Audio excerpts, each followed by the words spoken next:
3, 2, 1, 0. Salam guru hebat. Perkenalkan, nama saya Dio Putu Nora Adiwinata, CGP Angkatan 10 Kabupaten Tabanan. Pada kesempatan ini, saya akan membahas eksplorasi konsep refleksi diri tentang pemikiran Ki Hajar Dewantara. Yang pertama, intisari pemikiran dari Ki Hajar Dewantara tentang pendidikan. Ki Hajar Dewantara menjelaskan bahwa pendidikan dan pengajaran merupakan usaha persiapan dan persediaan untuk segala kepentingan hidup manusia, baik dalam hidup bermasyarakat maupun hidup berbudaya dalam arti seluas-luasnya. Lalu, menurut Ki Hajar Dewantara, pendidikan adalah tempat persemaian benih-benih kebudayaan dalam masyarakat. KHD memiliki keyakinan bahwa untuk menciptakan manusia Indonesia yang beradab, maka pendidikan menjadi salah satu kunci utama untuk mencapainya. Pendidikan dapat menjadi ruang berlatih untuk bertemunya nilai-nilai kemanusiaan yang dapat diteruskan atau diwariskan. Adapun tujuan pendidikan yaitu menuntun segala kodrat yang ada pada anak agar dapat mencapai keselamatan dan kebahagiaan yang setinggi-tingginya baik sebagai manusia maupun sebagai anggota masyarakat. Oleh karena itu, kita sebagai pendidik hanya bisa menuntun tumbuh atau hidupnya kekuatan kodrat yang ada pada anak-anak agar dapat memperbaiki lakunya, bukan dasarnya hidup dan tumbuhnya kekuatan kodrat anak. Nah, pada kesempatan ini saya akan menjelaskan KHD mengibaratkan pendidik seperti seorang petani atau tukang kebun, di mana anak-anak ini seperti biji tumbuhan yang disemai dan ditanam di lahan yang telah disediakan.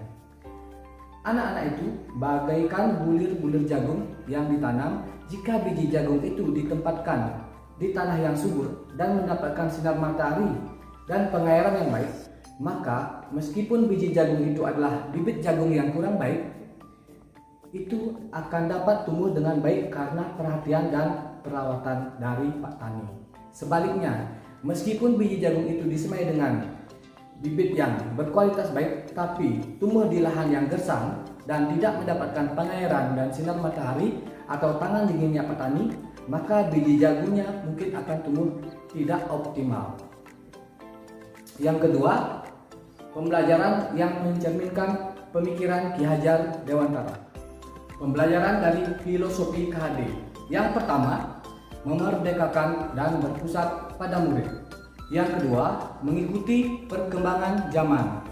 Yang ketiga, tidak bertentangan dengan nilai-nilai kemanusiaan. Dan yang keempat, pembangunan budi pekerti dan berfokus pada proses bukan hasil. Nah, kita sebagai pendidik harus mampu melakukan perubahan budi pekerti anak-anak menjadi lebih baik lagi. Menurut KHD, budi pekerti diartikan sebagai perpaduan antara cipta atau kognitif, karsa atau afektif, sehingga menciptakan karya psikomotor. Pendidikan harus mampu mengubah budi pekerti murid menjadi lebih baik lagi. Yang ketiga, filosofi Ki Hajar Dewantara dapat terwujud apabila yang pertama, guru bersifat among sesuai dengan semboyan trilogi Ki Hajar Dewantara. Yang kedua, pembelajaran sesuai dengan kodrat alam dan kodrat zaman. Dan yang terakhir, kemerdekaan dalam memilih metode pembelajaran dan evaluasi.